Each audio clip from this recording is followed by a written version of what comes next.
Yo, what's going on, guys? My name is Dom, and in today's video I'm going to be showing you guys what are the top 5 exotics to use as a hunter. Now, of course, this is only my opinion, so don't get too mad at me if I don't pick the exotic that you use a lot. You know, there's PvE players and PvP players. Now, some of you guys don't even touch these exotics, and some of you guys do.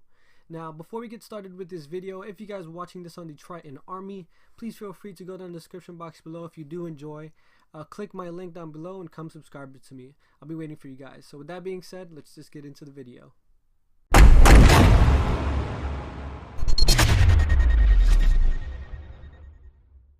So now getting into number 5, it is definitely one of my favorite exotics, is the Frost EE5. It is probably the exotic that I use on my hunter the most. Now you're probably wondering, if it's your favorite, Dom, why is it not on number 1? Now, just because it is one of my favorites doesn't mean it is the number 1. You know, I do use it on my hunter with my cool, you know, loadout. But the only reason why it is number 5 and not 1 is because the fact that you have to run in order for this exotic to be very, very effective. Now, don't get me wrong, this exotic is super good. It is a very good exotic. It cuts down like half of your melee regeneration and your grenade regeneration. Very good for Night Stalker, very good for any class. But the fact that you have to run, and it's not my playstyle. I don't use the shotguns, as you guys know if you guys watch my videos. I'm much more of a sniper kind of guy, and that is the only reason why that this exotic is not on my number 1. Now getting to number 4 is the Sealed Ahamkar's Grasp. Now, before you guys call me crazy and say, Dom, what are you thinking? These exotics are super shit. Sealed Ahamkar's Grasp, if you combine it with the Monte Carlo, which the Monte Carlo has a chance to regen your whole melee with a kill, which it's a pretty high chance with the Sealed Ahamkar's Grasp that give you 2 melee regenerations, and the Monte Carlo, it's like infinite smokes. Just think about it, guys. It's not rocket science. You can do it. It's like very, very good. I was using it yesterday and it was super awesome. I haven't used the Monte Carlo in a while and it was very good for me. But you know, everybody has different playstyles, so if you don't do good with this, maybe you'll do good with the top 3. Now going into number 3 is the Graviton Forfeit. Now you're probably wondering, what's so good with just getting Shade Step as a perk? And now, what's so good about it? You know, somebody told me in a chat that I have with the directors in Triton Army, somebody was like, try this one out, and I was thinking about the Shinobu's Vow or the Graviton Forfeit. I tried out the Graviton Forfeit, and it grants you Shade Step, and it gives you the opportunity to run Keen Scout, which allows you to hunt your enemies. Basically, you get to see them through walls. Super insane.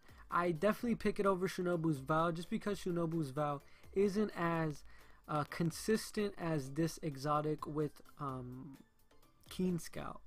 So, you know, everybody has their own opinions, just in case you guys are not so satisfied with the 3 so far. Now, this is going to be super controversial. This is going to be the death of me right here.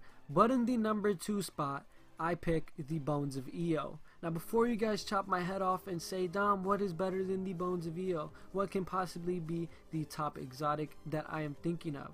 Honestly, I do not run Bones of Io that much as you guys think. I only run Bones of Io to do glitches like this one right here, where I can jump and swipe my sword. I don't use the bones like that. I really don't use them on a daily basis, just like I use Frost EE5s that are in the number 5 spot.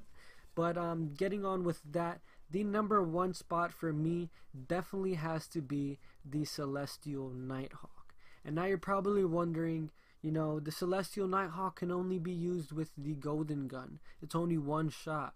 What are you thinking? You can't use it in PvP. It's worthless in PvP. And I get what you guys are saying, but I love the Celestial Nighthawk just because I could use it in PvP. PvE. I've been using it for Axis Challenge, and I always end up doing more damage than all of my friends just because of how many golden guns I get. This week was the Heroic Solar Burn, like last week, like I did a couple, and the bosses literally lasted a minute long, not even 10 seconds, and it's super crazy. But you know, you guys are entitled to your own opinions on the hunter, on the warlock, on the titan. I'm gonna be doing those as well in the next coming days or weeks. You know, I'm been pretty busy doing this experiment on patrol, making a video. But if you guys do enjoy, please leave a like, comment down below what are your favorite exotics for each class. If you don't have a hunter or a warlock or a titan, just pick whichever character you run. Let me know what's your favorite exotic. If you guys did enjoy this video, please leave a like. Once again, comment your thoughts on how this was. If you guys agree with this in order, subscribe if you're new, and as always, I'll catch you guys in the next one. Peace.